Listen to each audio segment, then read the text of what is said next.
Hello friends, इस video में देखते हैं हम लिस्ट इन HTML। लिस्ट का हम यूज़ करते हैं अपने आइटम को एक प्रॉपर तरीके से रखने के लिए। जैसे कि हम क्लास में स्टूडेंट्स हैं, उन स्टूडेंट्स की एक लिस्ट बनाएंगे जिससे पता चलेगा कि हमारी क्लास में कितने स्टूडेंट्स हैं। तो हम स्टूडेंट की लिस्ट बना सकते हैं, नेम की लिस्ट। उसी तरीके से हम घर में ग्रोसरी आइटम लेकर आने हैं तो उसके लिए हम पहले एक लिस्ट बनाएंगे, फिर मार्केट से ग्रोसरी आइटम खरीद कर लाएंगे। तो लिस्ट बनाने का फ़ायदा ये है कि हम अपने डाटा को रीडेबल अच्छे फॉर्म में पढ़ सकते हैं और उस लिस्ट के ज़रिए हम फाइंड आउट कर सकते हैं कौन सा प्रोडक्ट आया या कौन सा नहीं आया। तो इस तरीके से हम लिस्ट बनाते हैं अपने HTML के अंदर। तो 3 तरह की लिस्ट होती हैं, अनऑर्डर लिस्ट, ऑर्डर लिस्ट और डेफिनेशन लिस्ट। तो सबसे पहले देखते हैं अनऑर्डर लिस्ट।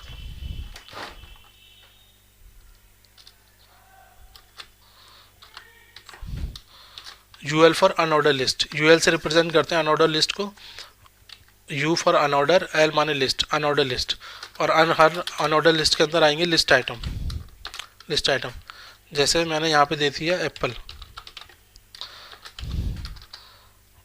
एक लिस्ट आइटम हो गया।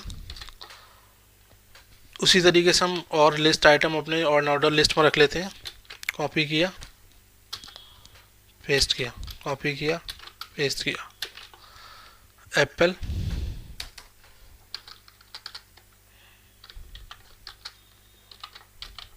गुआवा,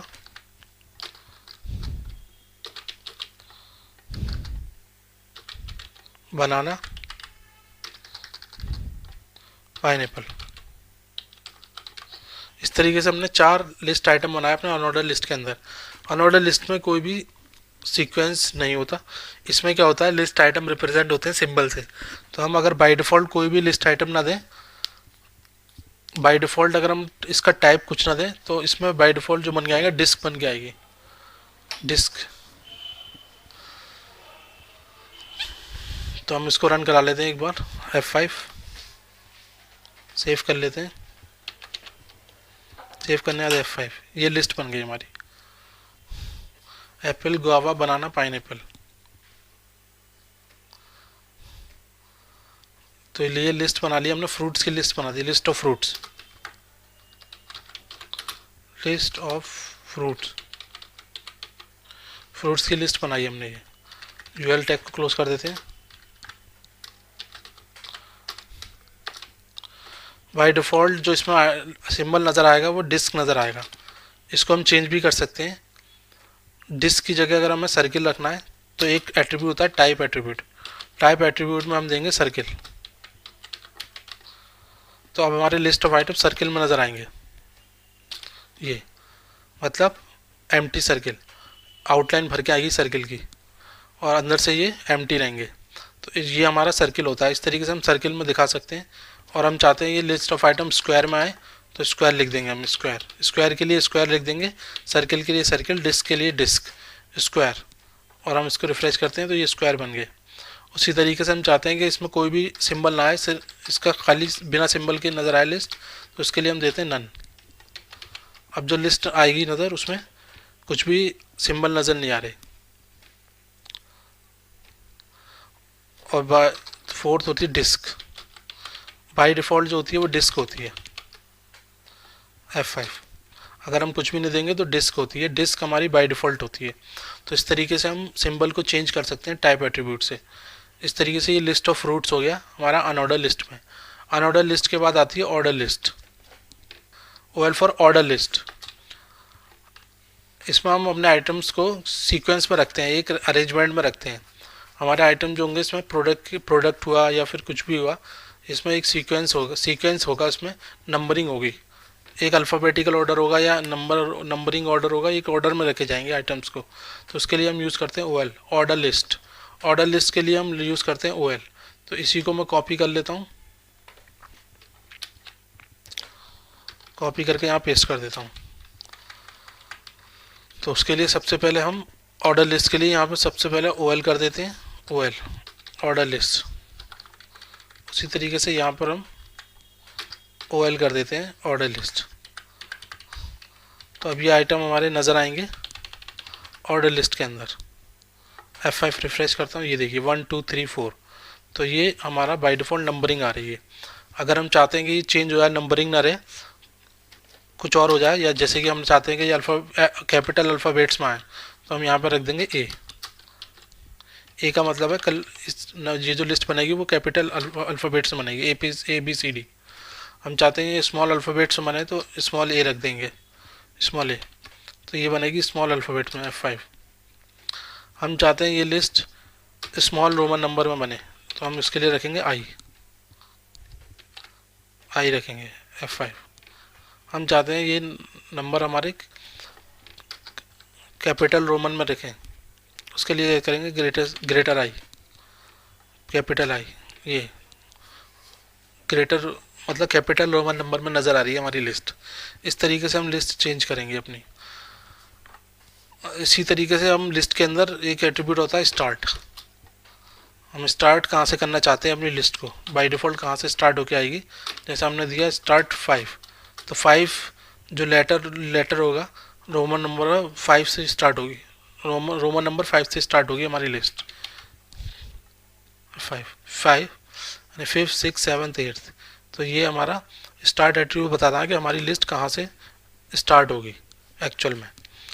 तो उसके लिए हम इसको यहाँ पे अगर 1 रखते हैं तो ये 1 रखते हैं तो लिस्ट नंबरिंग में आएगी हमारी, बाय डिफ़ॉल्ट होती है 1, ये नंबरिंग में आएगी। स्टार्ट हमने क्योंकि 5 किया हुआ था, 5 से स्टार्ट हुई है हमारी लिस्ट। तो इस तरीके से हम स्टार्ट कर सकते हैं किसी भी नंबर से अपनी लिस्ट को। उसके बाद हम लिस्ट के अंदर अगर बहुत सारे आइटम रख लें कॉपी करके,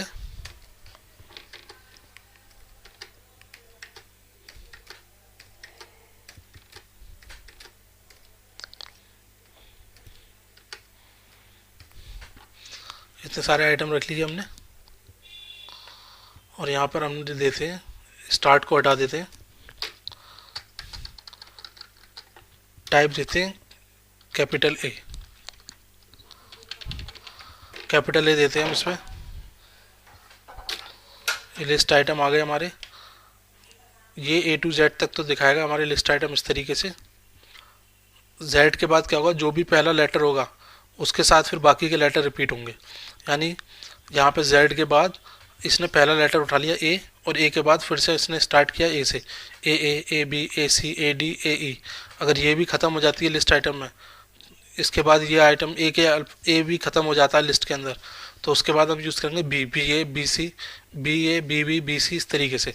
तो ये जो नंबर है पहला नंबर हमारी लिस्ट में लग जाता है। तो इस तरीके से लिस्ट बनती है हमारी। जब लिस्ट लंबी होती है तो इस तरीके से बनती है, अल्फ़ाबेट्स लग जाते हैं उसको लिस्ट को बनाने के लिए। यानी पहला लेटर A लग गया, लिस्ट Z तक कंप्लीट हो गई, तो अगली लिस्ट में A लग के आएगा A, और A बाकी के लेटर आएंगे A B A C इस तरीके से। और अगर ये भी कंप्लीट हो जाती है तो B लग कर आएगा हर अल्फ़ाबेट्स के साथ, A B C इस तरीके से। तो इस तरीके से लिस्ट ऑफ आइटम बनते हैं हमारे लिस्ट के अंदर।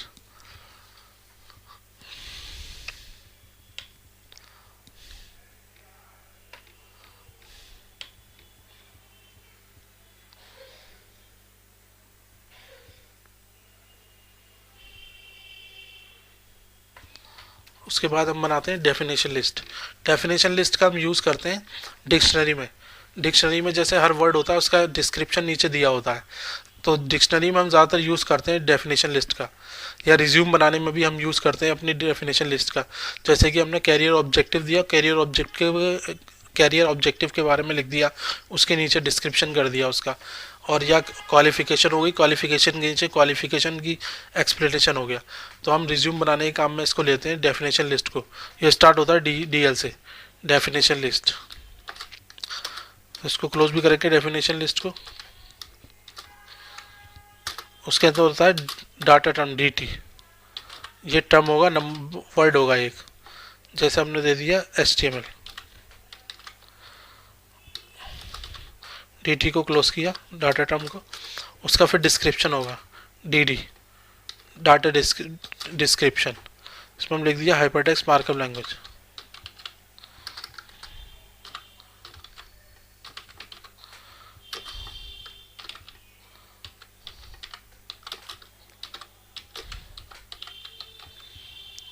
इस तरीके से हम DD बनाया हमने इसका।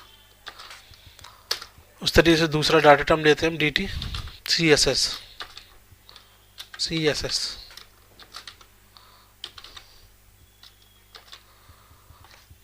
उसके बाद इसका डिस्क्रिप्शन लिखा dd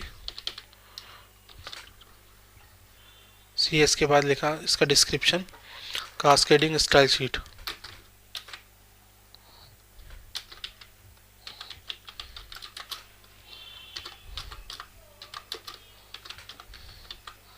और उसको क्लोज कर दिया dd को। इस तरीके से हमने डेफिनेशन लिस्ट बनाई। इसको रन करते हैं हम इस तरीके से। तो HTML स्पेस देखिए, HTML की फुल फॉर्म आती है हाइपरटेक्स्ट मार्कअप लैंग्वेज। उसके बाद CSS में नेक्स्ट लाइन में space I.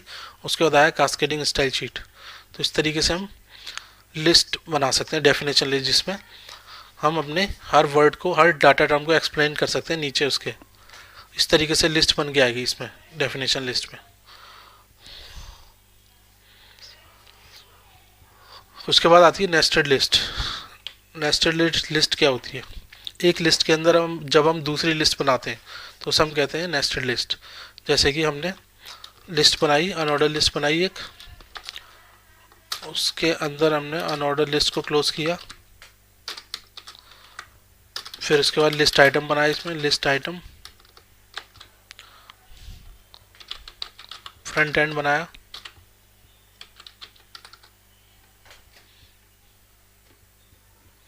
Front end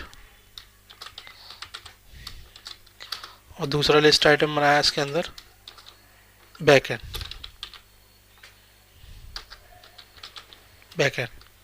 list item close.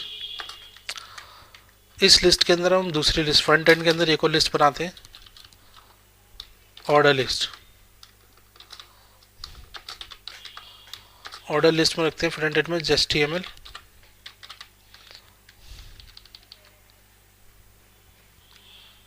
Order list के अंदर LI बनाते हैं, LI लिस्ट आइटम। उसके अंदर रखेंगे HTML LI इस तरीके से।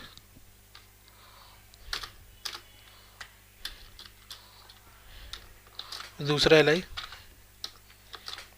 CSS LI और तीसरा आइटम रखेंगे इसमें LI में जावास्क्रिप्ट LI। तो हमने फ्रंट एंड में बना दी ये लिस्ट। इसको रन करा लेते हैं एक बार, Ctrl+S करके, सेव F5। ये बन गई फ्रंट एंड की list. HTML CSS JavaScript back and में हमारी हो गई। बैक एंड में हम लिस्ट बनाते हैं, बैक एंड के अंदर हम एक और लिस्ट बनाते हैं। इसके अंदर हम ऑर्डर लिस्ट रखते हैं, ऑर्डर लिस्ट क्लोज। और इसके अंदर लिस्ट आइटम देते हैं LI। इसके अंदर PHP आएगा, LI क्लोज इस तरीके से। फिर एक और LI देते हैं, LI ASP.NET।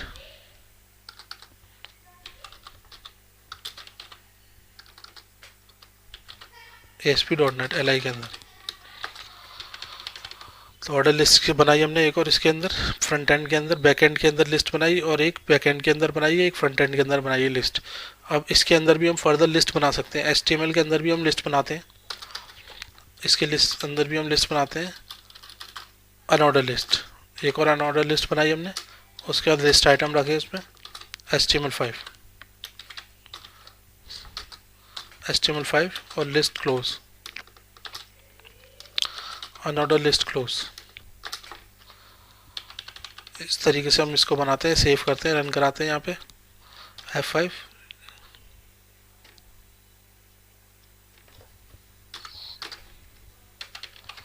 रन कराते हैं इसको F5। ये HTML5 हो गई।